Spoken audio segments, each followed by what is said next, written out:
ગુજરાતમાં દારૂબંધી હોવા છતાં રાજકોટમાં લોકો ખુલ્લેઆમ દારૂ પીતા હોવાનો વિડીયો વાયરલ થયો છે, જેને લઈને પોલીસની કામગીરી ઉપર પણ સવાલો ઉઠ્યા છે.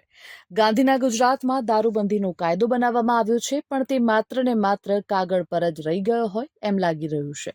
અન્ય રાજ્યોની સરખામણીએ ગુજરાતમાં પુષ્કળ પ્રમાણમાં દારૂનું સેવન કરવામાં આવે છે, ત્યારે સરકારીની બેદરકારીનો અને દારૂબંધીના લીરે લીરા ઉડાવતો કિસ્સો રાજકોટમાંથી સામે આવ્યો છે, જેમાં શહેરના માલવિયા નગરમાં દેશી દારૂનું બાર મળી આવ્યું હતું. પોલીસ સ્ટેશનથી લગભગ 100 મીટરના અંતરમાં જ દેશી દારૂનું બાર મળી આવ્યું હતું. આ સમગ્ર ઘટનાનો વિડીયો સોશિયલ મીડિયા ઉપર વાયરલ થયો હતો, જેમાં દેશી દારૂના બારમાં અનેક લોકો દેશી દારૂ પીતા જોવા મળ્યા હતા. મોટી સંખ્યામાં લોકો દેશી દારૂ ખુલ્લેઆમ પીતા નજરે પડ્યા હતા.